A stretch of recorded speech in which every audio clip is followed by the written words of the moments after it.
Instead of what he thought would be a short, victorious war, Putin has mired Russia in a protracted and costly struggle that may not only end Putin's tenure in the Kremlin, but also threaten the integrity of the Russian Federation itself. The stakes could not be higher, and history shows that change in Russia moves like tectonic plates. Nothing for decades, and then pent-up forces are released in violent, dramatic, and unpredictable changes. Some academics and politicians are starting to think the unthinkable and are urging us to make plans to decolonize Russia when the last continental European empire collapses. History may show that the disintegration of the USSR was not avoided, merely postponed. Welcome to the Silicon Curtain podcast. If you enjoy the material we create, then please like and subscribe to help boost the popularity of our videos on YouTube and to help the audience find our brilliant guests. Vasilina Orlova, PhD, is a researcher, anthropologist, and writer. She is a scholar and researcher at the University of Texas at Austin. Vasilina describes herself as an engaged storyteller who began writing in English late in life, enchanted by the sound of the language and its supreme power. She has conducted extended periods of field work in Siberia, in Irkutsk district, and has a deep interest in Russian colonialism. She is an award-winning writer and author of more than 10 books in Russian and English, which have in turn been translated into numerous other languages. Vasilina, welcome to the channel, and let me dive in by asking the first question, which is, are we avoiding the subject of decolonizing Russia? And in fact, are we avoiding the subject of decolonizing Russia? In effect, the last remnant of European imperialism. Yeah, I think that it's not really a shared understanding among broad, strata of European public and American public, Western public, Eastern public, that Russia is an empire, or, the Russian Federation is an imperial project. Even though Russia is the successor state of the USSR and the USSR is a successor state of the Russian Empire. For whatever reason, it's not widely shared, and it's not rare to see anti-imperialists who think that the US, NATO, the European Union are imperialist projects, but the Russian Federation isn't. Or perhaps they think that the Russian Federation imperialism is an acceptable counterbalance to those imperialisms. And are processes already underway that could lead to the fragmentation and collapse of that imperial entity? Well, there are processes that are underway, I think, because the USSR is collapsing currently in a way. I think that we can consider the Russian aggression against Ukraine and the Russian war of aggression against Ukraine as a stage of collapse of the Soviet Empire. There was a talk, common understanding that the USSR collapsed bloodlessly or almost bloodlessly, despite the conflicts such as Transnistria and Abkhazia and a number of other tensions that basically pop all over Azerbaijan and Armenia and so on. But it turns out that this understanding was wrong, and the big war did accompany the collapse of the Soviet Union. It was just postponed for these 30 years. That was going to be my exact question there. So that's answered that very succinctly. So are the consequences of a Ukrainian victory essentially quite unpredictable, at least the impact that'll have on the Russian political system? I think that Russia is coming out of this war a completely different country. just as Ukraine would, and just as the European Union would, and maybe even the US is going to be impacted the same way. Russia is going to be a completely different state than we knew it, I'm sure. There would be the period of that will be, you know, nostalgically looked at, like the period since 1991 to 2014, even though, of course, it also included the invasion of Russia in Georgia. And are the processes of de-imperialization and decolonization the same thing, or are there some subtle differences between the two? I think that these are two different things because I think that what needs to happen to the mentality, if we are to use this Russian term for the understandings of people, for the worldview that they keep having in Russia, then it should be de-imperialization, because Russians, and in particular ethnic Russians, we do tend to share, in my view, the imperial, assumptions, the imperial ideas. And what needs to happen is the process of education and enlightenment and refusal of these ideas, such as the idea that the great Russian culture is superior to other cultures. Russians bring, culture to other people subjugated by them, and so on. So this definitely needs to happen. And I think a decolonization is different in the sense that I think that applies to mm, the peoples that are being subjugated, that they are doing the work of decolonization of their mind. And then Russians have to do the work of de-imperialization of their mind. Um, And how deeply were those ideas, those colonial ideas around sort of culture, the primacy of Russian literature and culture amongst the many cultures and languages of the Soviet Union, how deeply embedded was that within the entire system of the USSR? well, I think that there were, of course, the stream of activities that was designed to translate the local cultures, so to speak, into Russian. But at the same time, the Russian culture wasn't perceived as local.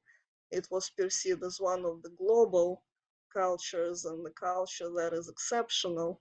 The Russians in those Soviet portrayals of different peoples who would wear national clothing, they would be portrayed as the European-looking white people in contemporary clothes, often in, for instance, in costumes, right? So on the visual level, even in visual culture, and otherwise, the Russian culture was presented as being positioned on the top of certain hierarchy of cultures.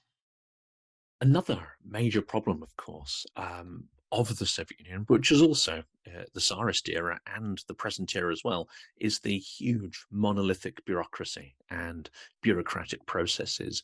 But added on top of that, you have the deeply entrenched power of the Siloviki.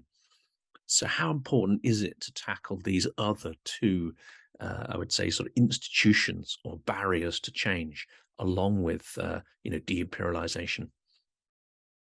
Yeah, I think that there is definitely a deeply entrenched system of bureaucracy administration and Siloviki, as you call it. But as Anna Kruglova said, the anthropologist who was doing the infrastructure and the roads in particular, there are places across the Russian Federation where this kind of infrastructures kind of getting rarefied, where the modernity abruptly stops. You know, you go somewhere and then suddenly there is an end of where bureaucracy reaches, essentially, right? So the state is not, I think, as strong, the system is not as strong and all permeating as, you know, people tend to consider. In fact, there are stretches of the land that are barely covered by any, you know, programs that would, for instance, facilitate the living of people there.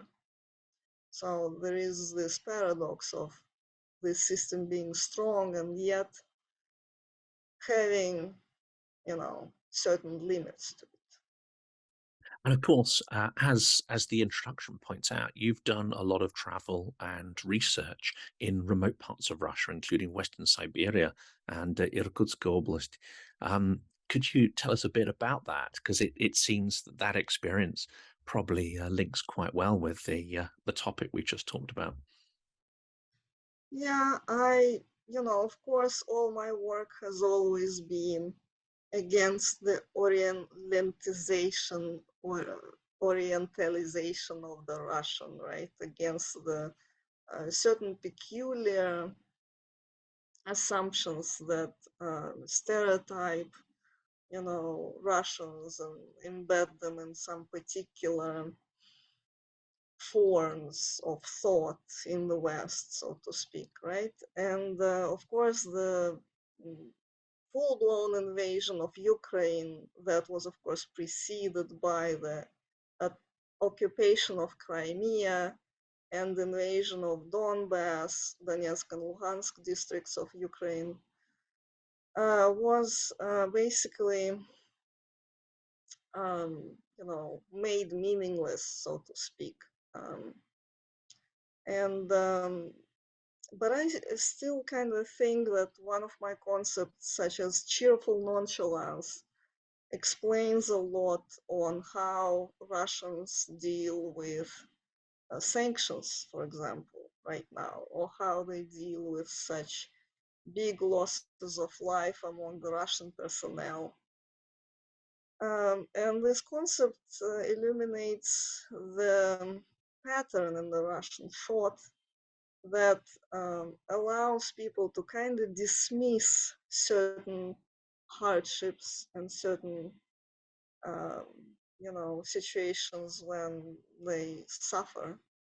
They're kind of being entertaining blasé attitude about it and saying, oh, well, you know, nothing happens, it's going to be whatever, I don't care, you know. Something that in Russian people say like, uh, the word would be puhuism, which is a obscene term. The I don't give a fuck kind of attitude. I think it's closely related to the I'm outside of politics kind of stuff, and also paradoxically is merging with the idea that I can do nothing about things. It's very much the idea, isn't it, that you can't change anything. And propaganda has very effectively tapped into what is potentially, you know, a genuine, organic sort of emotion there. And propaganda taps into that to say, well, there's no such thing as democracy, and it's all a lie. It doesn't work anywhere. So you might as well not struggle. Yeah, and I think this is where Russians are so different from Ukrainians. And Ukrainians are a completely different ethnicity and completely different people whose experience and whose culturally embedded attitudes tell them that it is important what you actually think and what you do, including that about your own power. And this is basically, I think, the attitude that allowed Ukraine, along with the Baltic countries, to transition to democracy after the collapse of the Soviet Union. Ukraine was one of the few countries after the collapse of the Soviet Union and one Slavic country that actually transitioned to democracy. So I think that what helped it is its cultural understanding that it is actually possible to change things, you know. That is how they're different from Russians, one of these things. And, you know, this might sound simplistic, but does it also manifest in the idea that, you know, many of the Ukrainians I've spoken to over the last few years and after Maidan, during Maidan, they look around and they see a problem. And their first thought is not, well, somebody else is going to fix this, or the Tsar is going to fix this, or nobody's going to fix this, so why should I bother? They seem to have the attitude that, well, no one's going to do it, so I'm going to do it. I'm going to have a go at this. And that fundamentally seems to me, you know, when people talk about sort of geopolitics and they try to sort of talk about these things in highly abstract ways, it becomes a little meaningless. But it comes down to the individual's actions and the individual's response to the problems they see around themselves. Yeah, I mean, Ukrainians are, of course, the ones who are going to theorize their national, you know, profile. I can, of course, only talk based on the position of the observer. But as far as Russians go, and my anthropological ethnographic, you know, work convinced me, it is of course very different culturally. And yes, people do tend to say, especially now, oh well, we cannot do anything, we shouldn't even try, this is dangerous, and so on. Very self disempowering cultural attitude. And you know, as I keep telling my friends, you know, on my Telegram channel in Russian that I lead, is basically you don't have to waste your kind of breath on arguing that. Like there are enough people arguing that already for you to not kind of bolster this kind of attitude, you know. At least there should be this search for some forums. I mean, of course, I'm sitting abroad, so I don't feel like I can lecture my compatriots on what they should do inside of the country. But I can, you know, I don't share the idea that we cannot change anything. I think we can, I think we should, and I think that there will be no John and no Valdez who will come to Russia to correct these things. This is something that Russians themselves should do.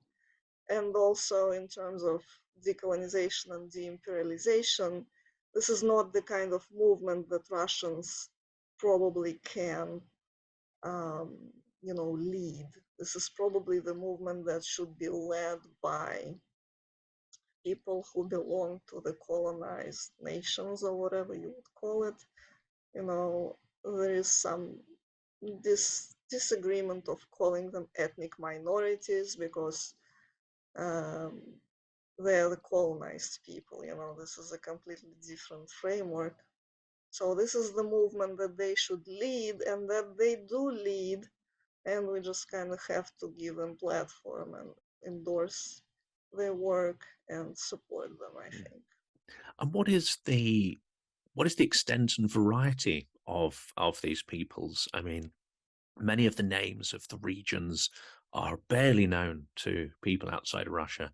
I think Yakutia is one that's been mentioned quite a lot recently, but there are many of them out there, and it's always been fascinating to me, you know, how much is there a local sense of separateness, or has the Soviet Union really managed to turn everybody into a kind of amorphous Homo Sovieticus?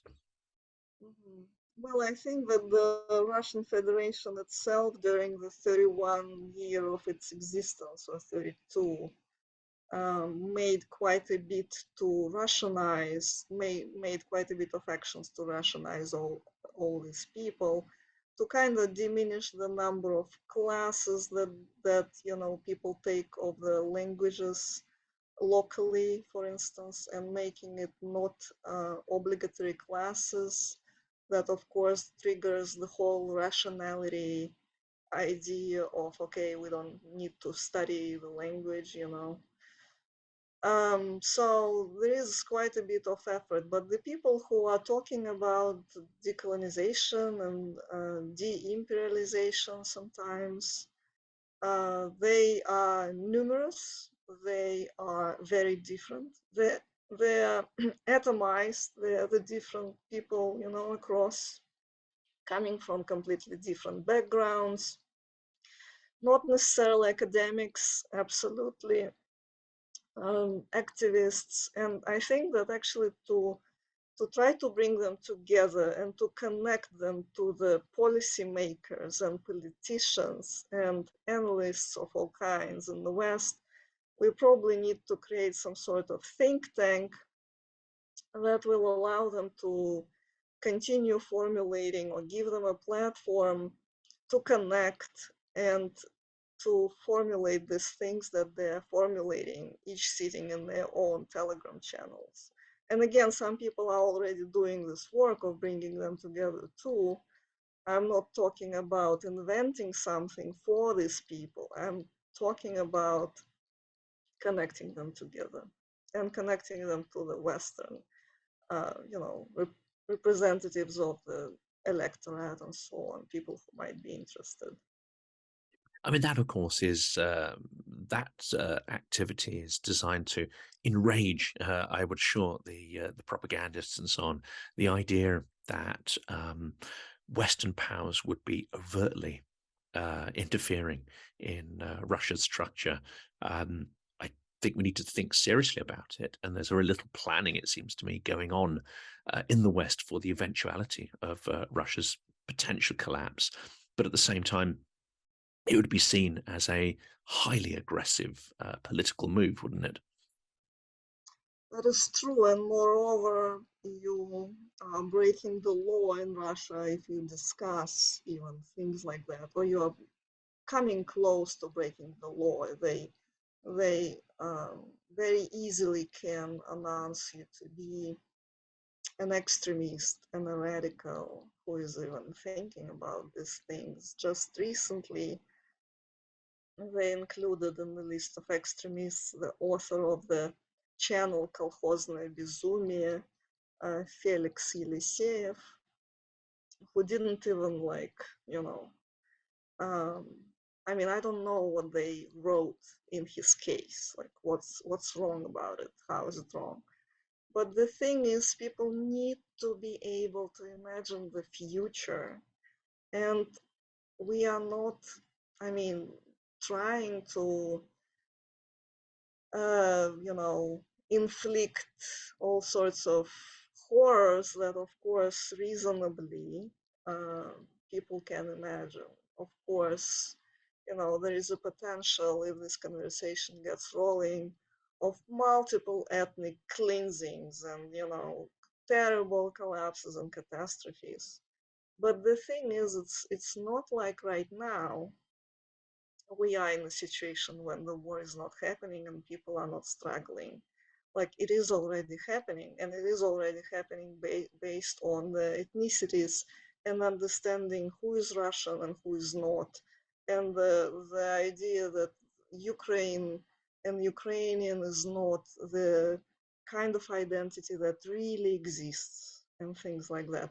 So what I'm saying is that this chain of events is not launched by the people who are trying to imagine the better future for themselves. This chain of events is launched, you know, by the Russian state. It's Putin who is talking about how everybody can define for themselves their own subjectivity, right? Does it really pertain to only the Donetsk People's Republics and Luhansk People's Republics? And why does it not pertain to Dagestan and Bashkortostan and Tatarstan? Why doesn't it? What is the reason? Is that applied only to Ukraine and not to the Russian Federation? It's just not going to work like that. So people, of course, are hearing all these things and they take them, you know, for something from which they spring. It's certainly contradictory, isn't it? And that is one of the reasons I think why many countries around the world have been extremely reluctant to support Russia. Even allies or former allies of Russia, they see this as an extremely dangerous concept because there are many countries, including uh, China and others, which have, populations who would dearly like to secede from the people in charge of those countries. So it's almost like a can of worms that's been opened up here. That is true. And, yeah, I mean, that is the box of Pandora that is being opened. And we hear, Orban right now, who is saying that the West do the borders in Central Europe. So it's a great idea to revise those borders in Europe, I'm guessing, And yeah, where does that stop? But the thing with the Russian Federation is that it does need to go through decentralization. Right now, it's the power that is able, thanks to the Moscow centralized vertical of power, which was one of the central concepts of the Putin's so-called stability, right? The construction of the vertical of power, unchallenged vertical hierarchy as opposed to the horizontal network-like organization of the state and the government and, education and the law and so on. So the decentralization definitely is something very desirable, I think, because the local populations, and they don't have to split along the ethnic lines or whatever, and they don't have to split at all. They just have to have some power to decide for themselves what they want. But what we observe is the opposite happening because right now the mayor of Novosibirsk is there is a discussion that he's no longer going to be elected, it was on the level of the governors that they stopped being elected at some point and became the appointed figures, and now we're going to have all the representatives of power appointed everywhere. Like, how is it supposed to work? It then puts Russia under tremendous duress too of instead of having manageable crisis every 4 to 6 years, as every elected democracy has, Russia's going to have a tremendous crisis when Putin is, I don't know, dead or even, appoints a successor, as is the Russian way of passing on, power. And on top of the war that is completely devastating and that is more expensive to the Russian public in terms of lives and, of course, all sorts of catastrophes unfolding. Then Afghanistan and two Chechen wars combined. Um, we don't know what kind of, chain of events it will launch. I don't expect anything going smoothly here. And that's one of the terrible, but I think fascinating aspects, isn't it, of the problem, is that you have a advanced state, a vast advanced state in Russia with huge revenues from hydrocarbons, and yet, unlike most other societies on Earth, there is no machinery, no institutions for the transition of power. It's ad hoc. It's not defined. It's based on personal relationships, or as we see in the current circumstances, based on perhaps even the chaos of events. And it feels like what you have is a nuclear armed state that actually has a political system of the sophistication. Well, I was about to say Shakespearean times or medieval times. It's actually far less sophisticated than the machinery you would have in most medieval states for the transition of power. Yeah, I think that it was a blessing. I mean, people consider it to be the curse that there was this period of high prices for the resources that you can burn, those fuel, that you could sell with minimum processing and get tremendous revenues for that. It's often considered to be a curse among the, Russian, thinkers and the Western thinkers about Russia, but I think it was actually a blessing. It's just that, Russia didn't do best out of this blessing. And right now, with the loss of the European market, or at least with being pressed significantly out of this market, with this idea of traversing all these, flows of matter, of oil and gas into the east, we are going to undergo some, drastic changes in terms of the level of living across the whole, Russian Federation, and probably other countries are going to be affected in the region. Of course, it's nothing compared to the suffering that Russia inflicts on Ukrainians, and Russians aren't the victim here. This is all designed by the Russians. It's the Russians who are gonna bear the responsibility for this thing. But if you look at the map of the pipes that were being created throughout decades, all of them are, moving, or most of them are moving towards Europe. So, of course, to spoil the relationships across all the European Union and beyond, across the European countries, and say, okay, now we're going to develop, this infrastructure to the east. Well, that was, of course, not in the plans. The idea wasn't that it's going to be such a war that will bring, to this particular result. The idea was that you take Kiev in 3 days, and everybody is just, okay, well, this is it. And the Ukrainian government collapsed, and now we are just having this amazing, strong Russia that is standing on the borders with NATO. And the ultimatum was going to be repeated for NATO to retreat back to the 1997 borders, and the completely new world would ensue. But this was not to be, which was very obvious that it wasn't going to be this way. I mean, I spent 2 years in Ukraine combined. I'm not, I'm not a specialist on Ukrainian matters, but it was enough for me to understand that this is not going to work. Of which I wrote from the first, days of the war, that this is not gonna, this throw of the man goose, or whatever it was called. Everybody already forgot that this special military operation was called the throw of the man goose. Was not going to be a 3 day, 3 weeks, or even 3 months throw.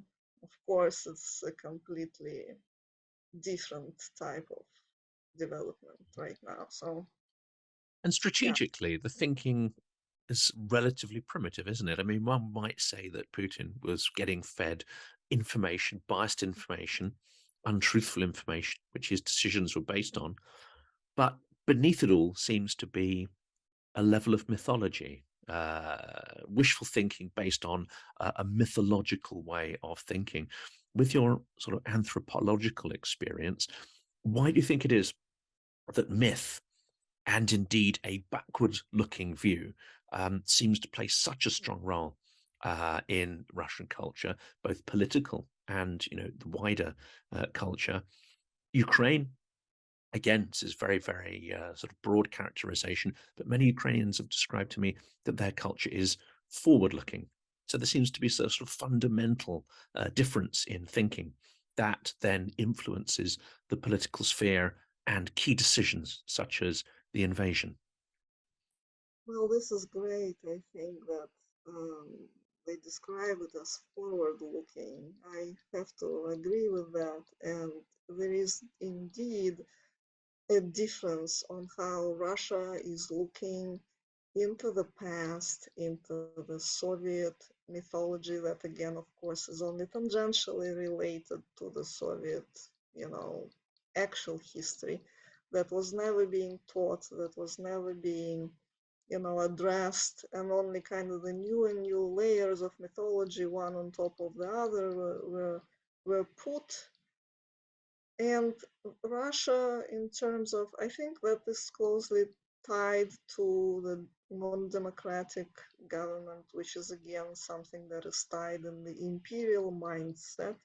I mean, this will not be fair to say that this is Putin's war, because this mythology, or that Putin was himself alone misled by some malicious or misinformed, servants or whatever. People share deeply and widely in this mythology.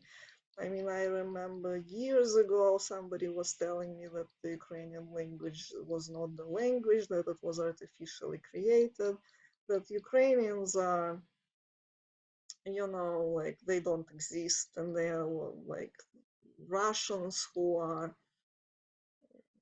being deceived by Poland or whatever, it's completely very genocidal and completely groundless kind of view.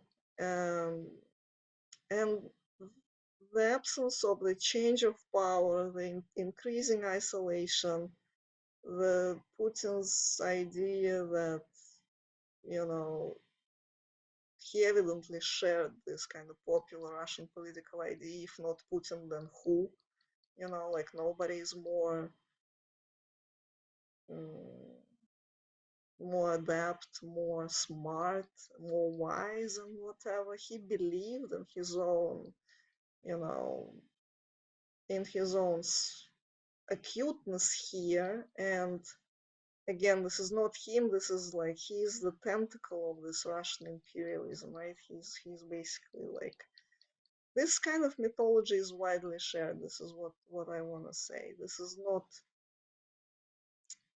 something that was created solely in those mazes of those cabinets. That reverberates across all layers of society. And if we are not looking at it, then we are not understanding what is happening. Well, that sounds very truthful. It reflects what a lot of my guests have said, which is that propaganda does not work if it's based on a pure lie. Propaganda only works if it can actually latch on to a real problem in society, or in this case, a real mythology that exists in many people's minds. That is true, and this is why we need the program of de-imperialization. And, of course, it's not easy to convince Russians that they need this tool. I mean, some do understand, especially now, but of course, you're right when you're saying that people are going to perceive it as this,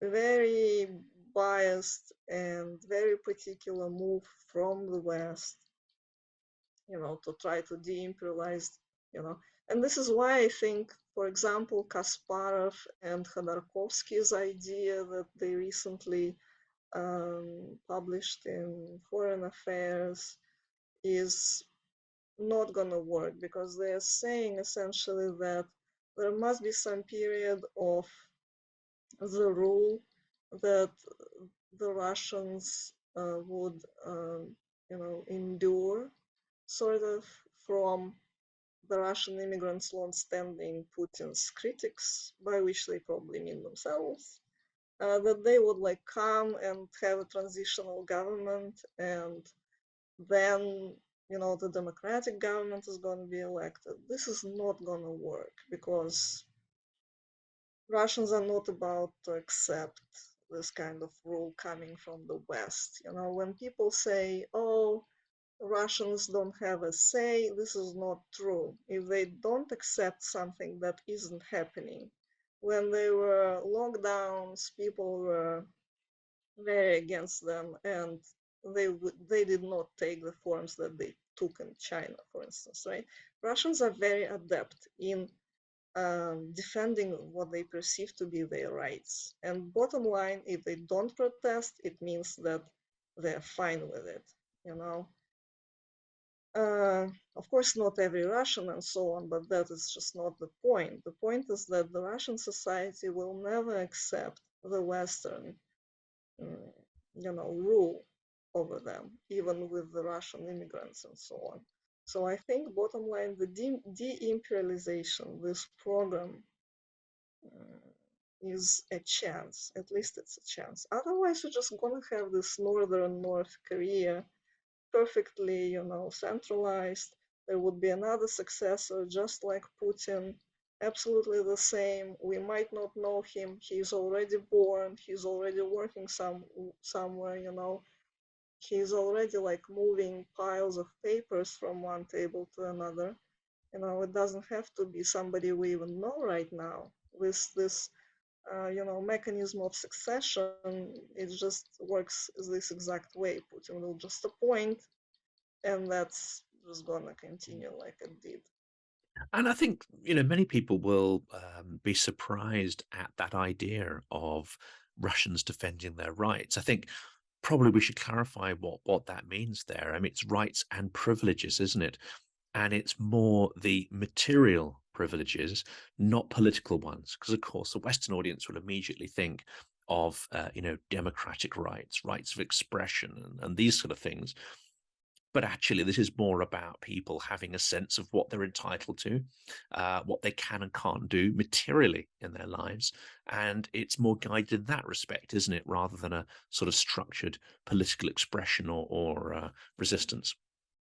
Well, we can think of Navalny here, who is, of course, he's like the oppositionist of all the Russia right now. Like he is this tremendous figure, and I have respect for him for, returning to Russia, deciding to fight, ending in prison, and of course he needs to be released. He's a political prisoner who is nevertheless a very free person. He said, he typed from his cell basically that he says whatever he wants to say. They even consider adding him another, sentence for being an extremist and so on. But Navalny never clearly said that Crimea is Ukraine. Uh, he didn't do it because he doesn't think so. This is what I believe, because he is a free person, even though he's in prison, and he says everything that he wants to say, and this is his position. It's just that, he apparently, I think this is the reason, actually. And again, I wish him a speedy release, and I hope that he can be released. And maybe, then we can, ask him once again and try to clarify his position on that. Because whether we like it or not, the question arises, to what degree should we thank Navalny, who was the leader of the opposition, tremendously respected by the young people? To what degree should we thank him too, that we encountered liberal Russians who are nevertheless still saying that Crimea was a great operation, for example, right? When that's the type of operation why we are finding ourselves right now here, out of all places. And I think the opportunity was lost for the Russian opposition to clearly state that the sovereign borders are unviolable and that Russia needs to remain within its internationally recognized borders. And the opportunity was lost for it. And now it's like they still haven't, Navalny team still hasn't clarified their position with the statement that is understandable to everybody, that they are of the opinion that Crimea and the rest of the occupied Ukrainian territories belong to Ukraine. And that should be translated into a policy, shouldn't it? A clear policy which would say that, after the war is finished, reparations will be agreed mutually, not imposed one side on the other, and these territories will be handed back, and lay out what that process is. And I think that's the interesting thing about listening to Navalny's team. They have a huge policy document, which I'm about to read in Russian. And yet, when you try to get into the detail of that, you never hear any of the mechanics, the specifics, the tactics, the policy spelled out in exactly how it is actually going to be implemented. And I think that's what distinguishes them from, say, Western politicians who, if they don't provide a clear plan of action, will get absolutely, torn to shreds in the media.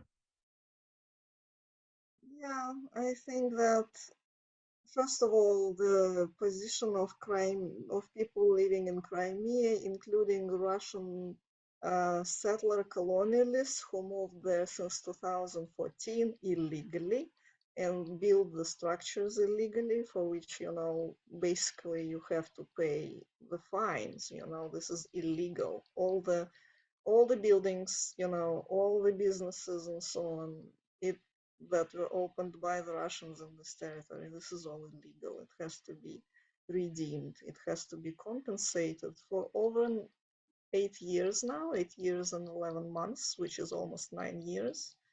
There must be some, mechanism in place that Russia would offer for these people to relocate back to Russia, provide them with apartments, provide them with jobs, provide them with opportunities, or if they choose to stay, then probably the Ukrainian state can offer them some sort of status that will be a status of non-citizen who is not able probably to be elected and elect until they pass the exam that will probably entail the knowledge of the Ukrainian language and the Ukrainian law and whatever can go into this exam. After which they will be, after passing this exam, they probably will be naturalized citizens of Ukraine. Maybe there are some opportunities to get some sort of two citizenships, like ability to move, travel borders, because right now what people might not know is that the people who live in Crimea and who received the Russian passports, for instance, they're not even being able to move because these passports are not being recognized. So Russia took the mobility right from these people, right? And that is not the only thing that they experience. They cannot loan, in the banks, for instance, right? There is a huge, bungle of legal issues here. But yes, of course, Russia does have to pay those reparations for the destroyed property and for the lives that are being lost, and for the killed, for the families, for the deported, for the children who are being taken from Ukraine, for torture. Everything needs to be. I mean, we do need the new Nuremberg tribunal. We need the Russian opposition on board of that. This is what they need to be promoting. They need to be promoting the future of Russia that would redeem those deeds, those, horrors, those crimes. But then it appears that some of the Russian oppositionists are hoping to kind of go through behind the lines and, somehow retain some support that they have from people who share fully in the Russian imperialist mindset, who say, okay, we already buried so many of our soldiers there, and so much we invested in it that we just cannot let go. Well, you know what? this is not the type of the position that the opposition to the Putinism has to take, because in this sense they're going to be opposing only the methods with which Putin is doing what his regime is doing, but not the essence of it. So yeah.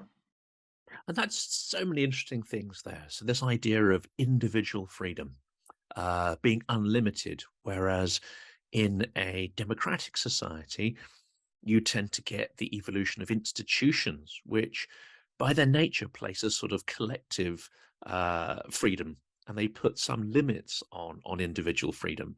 So I think that's an interesting process there, isn't it? But also the worrying thing about what you've described there of the Russian so-called liberal opposition is this inability to be categorical, to say there is law and there is lawlessness.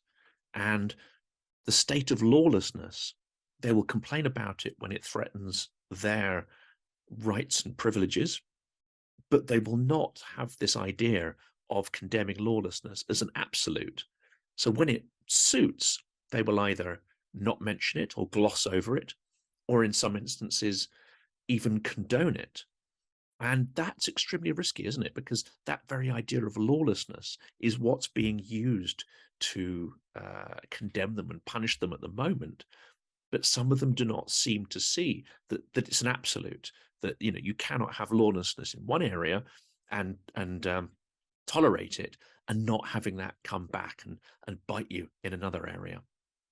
Yeah, that is a great point. I think that the general kind of, type of Navalny's opposition that was opposing to the corruption, and this is what they were focusing on the investigation of corruption, on the investigation of all sorts of schemes that would, steal the money from the Russian people. The paradox of it, the tragic paradox of it, is that the better their work was going, the more they were able, ideally, to eliminate corruption, the worse it is for everybody else who is suffering from the Russian aggression. Bottom line, you can't eliminate corruption and still take in place all the structures of Russian imperialism that would presume that Russians are the first class citizens and the rest are the second, third, and so on class of citizens, because if that war machine was uncorrupt and was working in a better ways, and there were those armats of which Navalny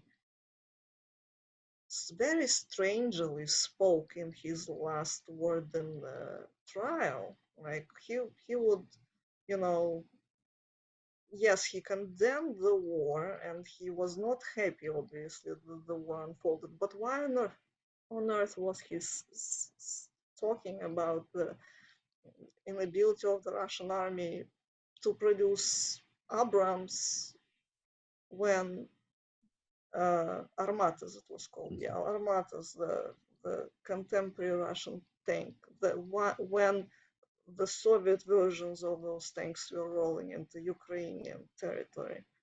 That was completely strange, to me. And of course,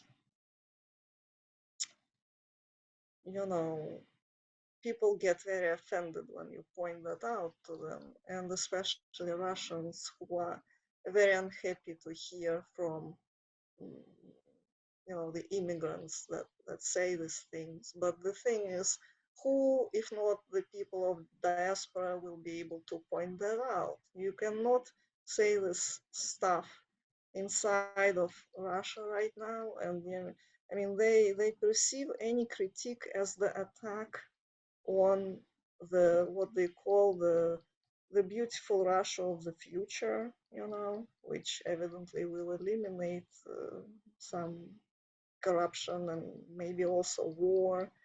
But like, why? Uh, who else is gonna say that? I mean, Yeah. There seems to be some magical thinking there, because I do watch a lot of the Navalny's team's media output.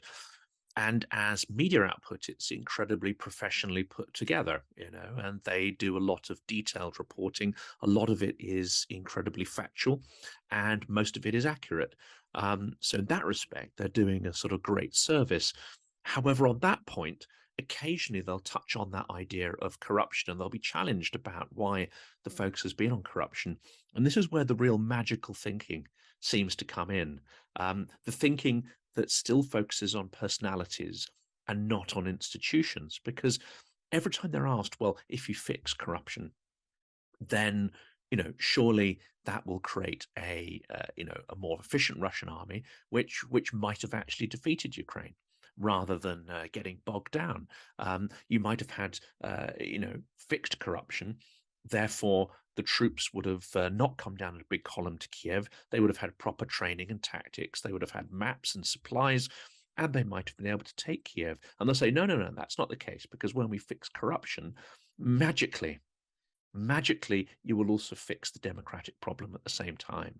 These institutions, which they haven't explained how these institutions are going to be created or emerge, how you're going to tackle judicial and political corruption. It's all going to magically emerge somehow, and that will solve the problem. I've not heard one of them sort of join the dots on how that's actually going to happen. And yet, when you speak to Ukrainians, they will tell you how it's still going on in Ukraine, and they'll point to very specific actions, events, institutions, political groupings that have helped evolve towards that more sort of pluralistic society. Yeah, I think it's very unfortunate that Navalny's team and many Russian oppositionists were unable to snap out of this whole framework of fighting corruption after the full-blown invasion of Russia into Ukraine.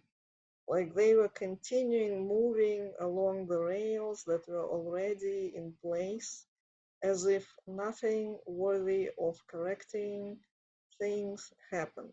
And I understand they already have the infrastructure in place that, as you point out, incredibly efficiently and professionally, dismantles all those schemes, for which, of course, we respect them and we are grateful to them, and so on. But yes, there is a leap from fighting corruption to the situation when there would be the same type of state that is just less corrupt, and maybe even where democratically elected powers come into play, where they present more efficiently those same ideas of the unity of the Slavic peoples and the necessity of restoring the common economic and cultural space across the whole Soviet Union, former Soviet Union. These things that proved to be very pernicious, but just framed in a different kind of framings. And that's why I'm saying that the people who are working on, decolonizing and de-imperializing Russia, who are often not ethnic Russians and who are not accepted in the politicum of the Russian opposition, are the ones who we should be looking at. And that's really sort of conclude my last question is very much related to that. And I think it's just a sort of restatement of a point you've already made here. But do you think the Russian liberal opposition, if they were to come to power, and of course that's at the current time a very unlikely scenario, it's far more likely perhaps to be a much more nationalist grouping that emerges from the, say, military blogger community. But if there was to be a Russian liberal opposition in charge, do you think they are likely to support statism, the cohesion, as you say, of the territory of the Russian Federation, that imperial model? And you think they're not likely at all to go down the route of a decolonization agenda? Well, I think that this belongs purely to the form of fantasies, as you point out. I mean, the likelihood of the unfolding situation is that most likely the Russian oppositionists who are imprisoned in Russia and those who are being charged with all sorts of, extremism and so on, they're in mortal danger of dying in those prisons. So we kind of have, the likely scenarios for Russia, I think, is either falling into the bunch of warlordships or falling into, ever more rigid structure that is going to be harshly centralized, everything under control, military type like dictatorship, so it's hard to say what liberals would be doing in power. But I think even if they're not in power right now, they need to be clearly coming with the idea that Russia needs to withdraw its military from the totality of Ukrainian territory, pay reparations, and give away war criminals. And these are the steps, plus return the deported. These are the steps that would open for Russia again some sort of opportunities to European integration. Because I think what is the main kind of one of the main tragedies on the level of ideas for Russia, I'm not talking about Ukraine right now, is that Russia decided to break up, and to war and to, reject the European and Western, values and ideas, of which, of course, many would say it was never a part, but it aspired. Mm. And so, this is a civilizational type of It's break. essentially closing the window on Europe, which Peter the Great opened 3 centuries ago. And ironically, it's put the Soviet Union into some kind of perspective because despite being a confrontational system, I think, as you say, the Soviet Union did aspire to be a European civilization. And Putin has happily trashed that entire 3 century long process. Yeah, I agree. I don't know how much you. I think the USSR offered a planetary new vision to the world. I mean, of course, it was not directly maybe related or expressed or manifested in the materiality of it, but at least on the level of ideas, it offered the world of communism, whose idea was equality. Contemporary Russia doesn't offer the coherent ideology. It's like it's um, uh, what they call it, Donbass Caliphate on one side, which was never an Islamic, state or whatever, an Islamic part of anything, and it's like traditional values for traditionalists. It's some sort of communism powder for the left, and it's all sorts of everything for everybody, and there is no cohesive structure behind it. So, but the USSR did offer that, despite all the horrors that it also concealed. And yes, Putin did kind of break up with, yeah, he closed that window, which is also closed from the other side with the same, energy, of course. So, yeah. I mean, on that pessimistic note, but hopefully a more realistic assessment of what's going on, Vasilina, I'm very grateful to you for spending so much time to unpack your ideas and experiences there, and to clearly state what needs to happen for Russia to re-enter a process of dialogue with the West and with Europe. Thank you so much. Thank you so much, Jonathan. I appreciate all your wonderful questions. Thank you.